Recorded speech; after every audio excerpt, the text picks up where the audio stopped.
اعوذ باللہ من الشیطان الرجیم بسم اللہ الرحمن الرحیم۔ تمام میری یہ ویڈیو دیکھنے والے بھائیوں کو السلام علیکم۔ میں خیریت سے ہوں، امید کرتا ہوں کہ آپ بھی خیریت سے ہوں گے۔ پہلے ویڈیو کو سٹارٹ کرتے ہیں۔ تو یہ جو ایک بنو امیہ کا بندر احسن باکسر نامی ایک شخص ناصبی بریلوی، اس نے اہل سنت اور اہل تشیع دونوں کے ہاں جو ایک کامن پرسنالٹی ہیں، ہم انہیں 12واں خلیفہ کہتے ہیں اس امت میں، آخری مجدد، اور اہل تشیع انہیں 12واں امام کہتے ہیں۔ دونوں اعتبار سے رسپیکٹیبل پرسنالٹی سیدنا امام محمد بن عبداللہ المہدی رضی اللہ تعالیٰ عنہ علیہ السلام کی شان میں اس نے گستاخی کی ہے، بلکہ گستاخی کا لفظ پہلی بار اگر 100% اپلائی ہوتا ہے نا تو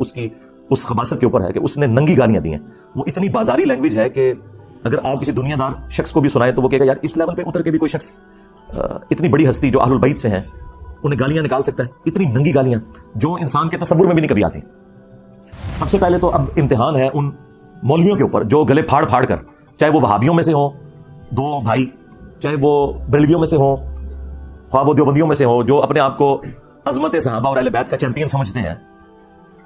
ان میں سے کسی کا آپ نے کوئی بیان سنا ہے کہ جو اتنی بڑی گستاخی کہ جس میں امام مہدی علیہ السلام کو مخاطب کر کے ننگی گالیاں دی ہیں ایک ناصبی بریلوی مجہول الحال بندر نے، کہ اسے کنڈیم کریں؟ ویسے یہ گلے پھاڑ کے کہتے ہیں کہ ہم ساروں کے دفاع کے لیے نکلیں گے، یہ صرف بنو امیہ کے خدمت گزار ہیں، اس سے زیادہ انہیں کسی کے ساتھ کوئی ہمدردی نہیں ہے، نہ کسی خلیفہ راشد کے ساتھ انہیں کوئی ہمدردی ہے، نہ اہل البیت کے ساتھ کوئی ہمدردی ہے۔ تو ان کے چہرے کے اوپر جو ایک یہ نقاب تھا نا، وہ اللہ کے فضل سے اس واقعے کے بعد اتر گیا۔ یہی بندر کی ٹرم پھر اللہ کے محبوب صلی اللہ علیہ وآلہ وسلم نے اپنی امت میں بنو مروان بنو امیہ کے لیے استعمال کی۔ المستدرک للحاکم میں اور مسند ابی یعلا کے اندر صحیح سند کے ساتھ یہ حدیث موجود ہے۔ سیدنا ابو ہریرہ رضی اللہ تعالیٰ عنہ کہتے ہیں کہ رسول اللہ صلی اللہ علیہ وآلہ وسلم نے اپنی وفات سے چند دن پہلے ایک خواب دیکھا۔ آپ نے خواب میں دیکھا کہ آپ کے منبر کے اوپر بنو مروان بنو حکم کے بندر اچھل کود رہے ہیں۔ آپ صلی اللہ علیہ وآلہ وسلم گھبرا کر اٹھے، اور حضرت ابو ہریرہ رضی اللہ تعالیٰ عنہ کے الفاظ ہیں کہ آپ صلی اللہ علیہ وآلہ وسلم نے جب یہ خواب بیان کیا تو پھر اپنی وفات تک آپ کو کسی نے مسکراتے ہوئے نہیں دیکھا۔ آپ کو یہ غم لاحق ہو گیا کہ آپ کی وفات کے بعد آپ کی امت کے اوپر یہ لوگ مسلط ہو جائیں گے، یعنی منبر پر بیٹھنے کا مطلب یہ ہے کہ یہ حکمران بن جائیں گے، اور وہ بن گئے۔ تو وہ سہل ابن سعد الساعدی جو شیعان علی میں سے تھے اور سینئر اصحاب میں سے تھے، ان کو بلا کے کہتا ہے کہ آپ منبر پر آ کر حضرت علی کے اوپر سب کرو۔ نعوذ باللہ، بخاری میں تو الفاظ ہے سب۔ اس کی وجہ سے جو مفتی تقی عثمانی صاحب ہے نا، انہوں نے امت کو دھوکہ دیا۔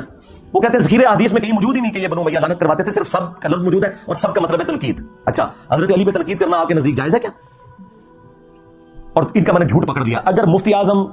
پلانٹ ارتھ دیوبند یہ کام ڈال رہا ہے ان کے ساتھ تو باقی تو شاہی کوئی نہیں، یا تو اس نے جھوٹ بولا ہے یا پھر وہ جاہل ہے، اسے پتہ نہیں تھا ذکر حدیث میں موجود تھا۔ بخاری کی یہ حدیث ہے، مسلم میں آئی ہے 6229، اس میں الفاظ ہے، اس نے کہا لعن اللہ ابو تراب، کہو کہ مٹی والے ابو تراب علی ابن ابی طالب پر لعنت۔ نعوذ باللہ، ہم تو اس پہ کہیں گے کہ جنہوں نے بھی مولا علی پر یا اہل البیت پر لعنتیں کروائیں،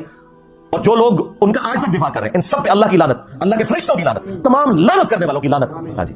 اور ان کا حشر بھی اپنے بڑے لعنتیوں کے ساتھ ہی ہو، اور اللہ تعالیٰ ہمارا حشر جو ہے خلفائے راشدین اہل البیت اور رسول اللہ صلی اللہ علیہ وآلہ وسلم کے ساتھ کرے، آمین۔ اہل سنت اور اہل تشیع دونوں اس بات کے اوپر متفق ہے کہ قرب قیامت سے پہلے پوری دنیا کے اوپر مسلمانوں کی حکومت قائم ہونی ہے انشاءاللہ تعالی، اور یہ وہ وعدہ ہے جو اللہ تعالیٰ نے قرآن حکیم میں کم از کم 3 جگہ پر اپنے محبوب صلی اللہ علیہ وآلہ وسلم سے کیا ہے، سورہ التوبہ کے اندر، سورہ الفتح میں، اور سورہ الصف میں۔ هو الذی ارسل رسولہ بالہدی ودین الحق لیظہرہ علی الدین کلہ، وہی اللہ ہے جس نے اپنے محبوب صلی اللہ علیہ وآلہ وسلم کو الہدی یعنی قرآن کے ساتھ اور دین حق کے ساتھ مبعوث کیا تاکہ اسے تمام ادیان کے اوپر غالب کر دے۔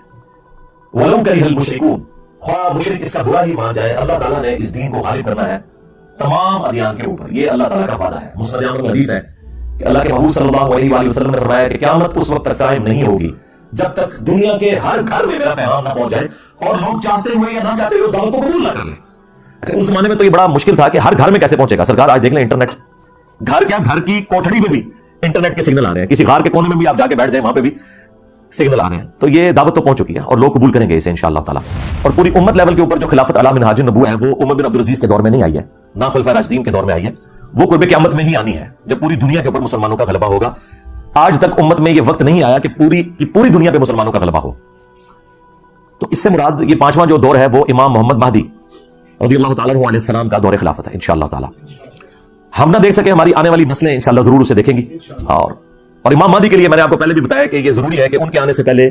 فرقے ختم ہو جائیں، ادروائز سنیوں میں آ گئے تو شیعہ نے نہیں ماننا، شیعہ میں آ گئے تو سنیوں نے نہیں ماننا، یہ ذہن میں رکھیے گا۔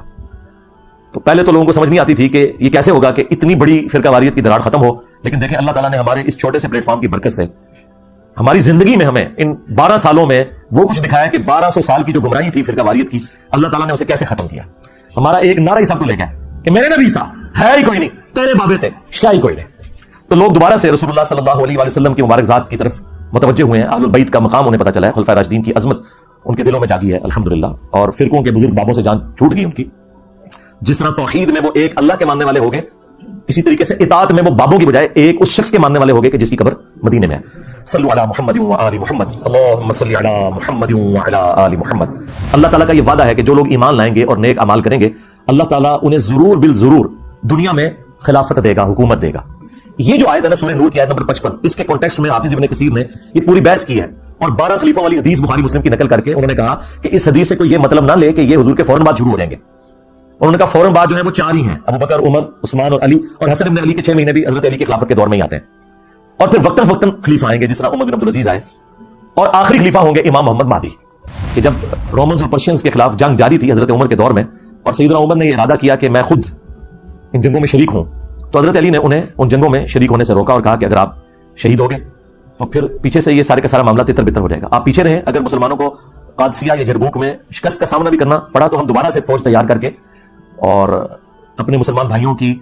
نصرت کے لیے پیچھے سے بھجوا دیں گے، لیکن اگر آپ شہید ہو گئے تو پیچھے پھر عرب کے لوگ جو ہے منتشر ہو جائیں گے۔ یہ پورے کا پورا خطبہ شیعہ کے ہاں نہج البلاغہ میں 2 جگہ یہ خطبات موجود ہیں، ان میں ایک خطبے میں یہ الفاظ ہے کہ اللہ کا یہ وعدہ ہے کہ اللہ تعالیٰ نے اہل ایمان کو زمین میں خلافت دینی ہے، یعنی یہ سورہ نور آیت نمبر 55 کی طرف مولا علی کا اشارہ تھا کہ جو خلفائے راشدین کو اللہ تعالیٰ غلبہ دے رہا ہے یہ اسی خلافت کا حصہ ہے جو اللہ تعالیٰ نے قرآن میں وعدہ فرمایا۔ تو یہ بہت بڑی دلیل ہے اس حوالے سے کہ مولا علی علیہ السلام خلفائے راشدین کی حکومت کو اللہ تعالیٰ کی طرف سے انعام سمجھا کرتے تھے الحمدللہ۔ اور پھر یہ 12 احادیث ان لوگوں کے لیے بھی لمحہ فکریاں ہیں جنہوں نے اس امت میں تقلید کے نام کے اوپر ایک فتنہ کھڑا کیا،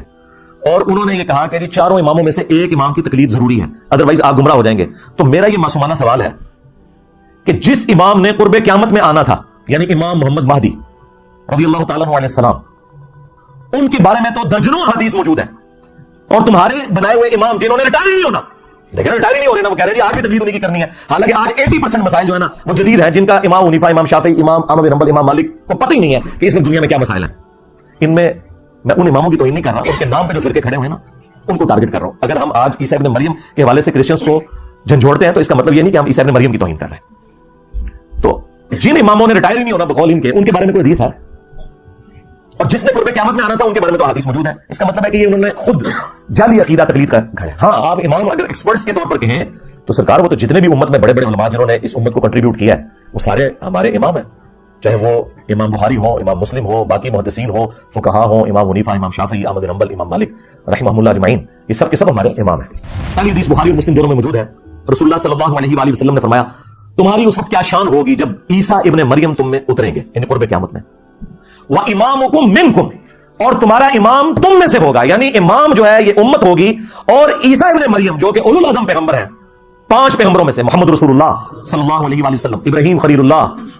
موسیٰ کلیم اللہ، نوح نجی اللہ، اور عیسیٰ روح اللہ، ان 5 اولو العزم پیغمبر جو سورۃ الاحزاب اور سورہ عاشورہ میں آئے،